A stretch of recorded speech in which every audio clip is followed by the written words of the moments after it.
Over the last couple of days, I've been focusing upon some words of Jesus found in Matthew 11. It says these words, "Come to me, all you who are weary and burdened, and I will give you rest. Take my yoke upon you and learn from me, for I am gentle and humble in heart, and you will find rest for your souls.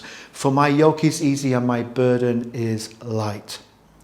Brilliant words. And it's here that Jesus speaks to the crowd of people burdened and tired by a religious system of leadership which was legalistic, coercive, and twisted by narcissistic Pharisaism, that he says these words, "Come to me. I'm not that kind of leader. I'm different, you see. Different to anything that you have ever experienced. I am gentle and humble." And this is what I think leadership is. It comes from the leader of all leaders. I am gentle and humble in heart. So let me unpack that for you for a moment. Let me twist it round to humility. When the Apostle Paul said goodbye to the Ephesian elders in that very moving farewell speech in Acts chapter 20, he said these words, "I serve the Lord with great humility and with tears."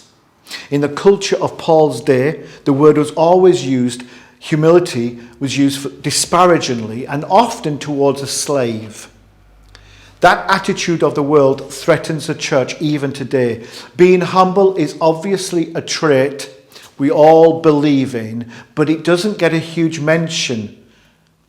And we never talk about it as something to aspire to. In fact, if you were to say, "I am humble," well, that just proves you are not. But why is this so?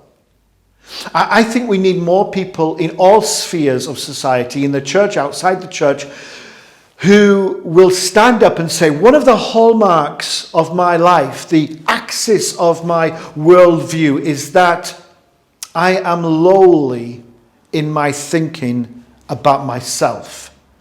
And I recognize the value of other people above my own value. To be humble is not to pride ourselves on our works. We also tell the stories of our failures. Paul was continually aware that he was a sinner, the persecutor of the church and of Jesus Christ, the least of the apostles, he would say. I am humble, I am gentle. Well, it's a difficult word to translate, apparently. Some translations have meekness.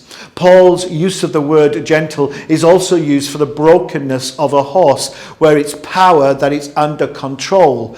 But the problem with that is that the word power is such a temptation, such a struggle. How do we control power? I think where humility recognizes the value of others above our own value, gentleness doesn't even look at our own value. And therefore, there is no insistence about our rights in a situation. Don't speak to me like that, I'm a leader. Knowing how to keep one's emotions under control is going towards being gentle. One of the challenges of the leader is knowing how to be angry at the right time, in the right way, and for the right reason. And that's not easy at all. In fact, it's probably best not to try it, for failure is ever before us. How do we respond when hurt has come into our life? Bearing injuries without anger or revenge, but with a forgiving spirit, and truly believing that God has a purpose for this. That's the hallmark of being gentle. The Amplified uses the word unselfish to help us understand more of what it means. It is not to be impressed by the sense of one's own importance, because one thing you know, you are not that important. That's my top tip, and what I aspire to. It is the invitation from Jesus to follow him who describes himself as gentle and humble in heart. May we all pursue these two leadership qualities.